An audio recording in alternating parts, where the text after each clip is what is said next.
કબૂતર આપણી તમામની સેવાભાવી પ્રકૃતિ રહી છે, માનવીય પ્રકૃતિ રહી છે. એટલે જ કબૂતરને આપણે રોજ ચણ નખીએ છીએ. પરંતુ આપણે ભૂલી જઈએ છીએ કે ચણ નખી કબૂતરને આપણે ઉડતું બંધ કરી દીધું છે. પણ તેની સાથે આપણે ભૂલી જઈએ છીએ કે આ કબૂતરથી આપણને કેવી બીમારી ફેલાય છે. એબીપી અસ્મિતાએ હું તો બોલીશમાં આ મુદ્દાને સામેલ પણ કર્યો હતો અને આજે દુઃખદ સમાચાર પણ એના લગતા જ આવ્યા છે. શાંતિના દૂત બનાતા કબૂતરના કારણે સુરતના સિનિયર સિટીઝને જીવ ગુમાવ્યો છે. ગોળદ્વાર રોડ પર આવેલી નંદનવન સોસાયટીમાં રહેતા પંકજભાઈ દેસાઈ રોજ ટેરેસ પર કબૂતરના દાણાને ચણ નખતા હતા. કબૂતરની ચરકના કારણે તેમને 2 વર્ષ પહેલાં હાઇપર સેન્સિટિવિટી ન્યુમોનિયાઇટનું ઇન્ફેક્શન થયેલું. શરૂઆતમાં સામાન્ય ખાંસી ત્યારબાદ ઇન્ફેક્શન વધ્યું, ઓક્સિજન લેવલ ઘટવા લાગ્યું. થોડાક દિવસ પહેલાં સારવાર દરમિયાન તેમનું મૃત્યુ થયું છે.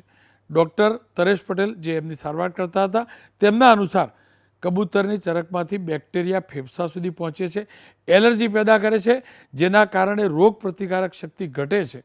કબૂતરના સતત સંપર્કમાં આવનાર વ્યક્તિને આ બીમારી ફેલાય છે. હું ફરીથી કહું છું, આપણે એ જીવદયા રાખવી જોઈએ, ના નથી, પરંતુ એ ધ્યાન રાખીએ.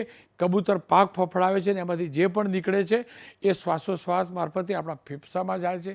કબૂતર મહદ અંશે હવે ઝાડ પાંદડા ભૂલી ચૂક્યું છે અને ઘરની બારી, ઘરના એસીમાં લટકીને રહે છે. એસીના અંદર પવન ખેંચાતો હોય છે બહારથી અને એ કબૂતર પાક ફફડાવ્યા છે એના નાના નાના પીછા અને રજકણો એસી મારફતે આપણા શરીરમાં આવે છે, રૂમ બંધ હોય છે, જેના કારણે એ જ હવા આપણે શ્વાસોશ્વાસમાં લઈએ છીએ, આપણે આપણા ફેફસા ખરાબ કરીએ છીએ.